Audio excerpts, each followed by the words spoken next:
Hey guys, this is Jackie Pacino, and I'm excited to share with you guys my presentation on static and dynamic stretching. The warm-up routine is a crucial part of sports games and practices, and it's the time that athletes have to mentally as well as physically prepare for the game or the practice that they're about to partake in. One component of the warm up that is incorporated is usually stretching.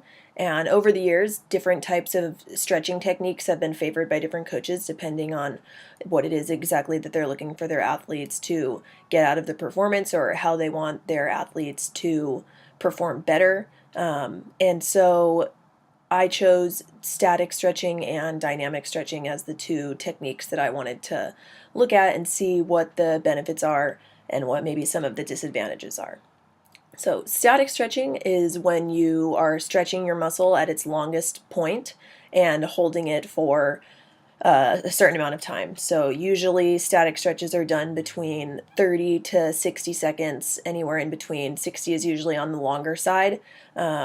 Anywhere from like 12 to 15 seconds is really common, but stretching your hamstrings by sitting down and stretching and reaching for your toes is an example of a static stretch, or stretching your rotator cuff by holding your arm across your body is another example of a static stretch.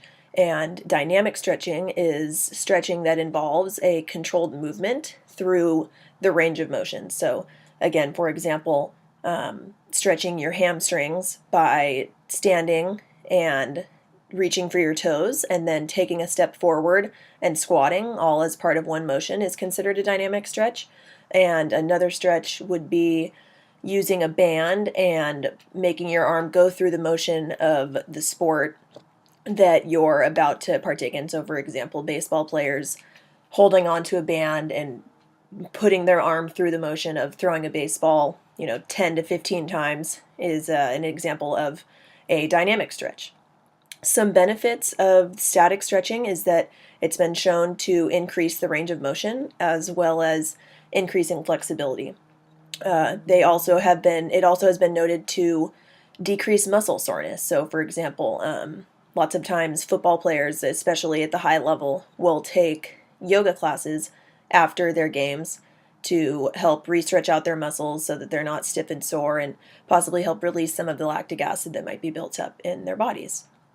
Some benefits of dynamic stretching are that it has been shown to enhance performance due to the fact that it increases the muscle temperature, which therefore better prepares your muscles for whatever activity they're about to take place in. So the constant movement and the motions through stretching in the range of motion for dynamic stretching has been shown to boost the muscles and prepare them for competition. It's been seen to aid in height jump, the height of your jump. It's been seen to aid in sprint times and as well as muscle strength. On the other side of that is some disadvantages of stretching, and more particularly, there's been some disadvantages seen in static stretching prior to competition. So, when you incorporate static stretching as part of your warm up, it has been seen to have negative effects, such as decreasing your muscle strength by anywhere up to 30%. They've done studies where they would have athletes do static stretches and hold them for 30 seconds or a minute up to 2 minutes and then run sprints or do leg curls. And the athletes that had to do the static stretches for longer were not able to lift as much weight, were not able to run as fast when they had static stretching incorporated into their warm up. So those are some disadvantages of the static stretching. Ultimately, when it comes to athletes using these stretching techniques as part of their warm up, it's been seen that dynamic stretching is a little bit more beneficial, especially if you're going to use it prior to competition. You don't want to do too much static stretching because that can decrease muscle strength. And really, dynamic stretching is better because it warms your muscles up, it better prepares your body for competition. Some future research for this topic, I think it would be beneficial to test these certain techniques over the course of possibly a season or a year even, Every time that a lot of the studies I've read have used static stretching, it's in one controlled session or a few controlled sessions, maybe over the course of a couple weeks.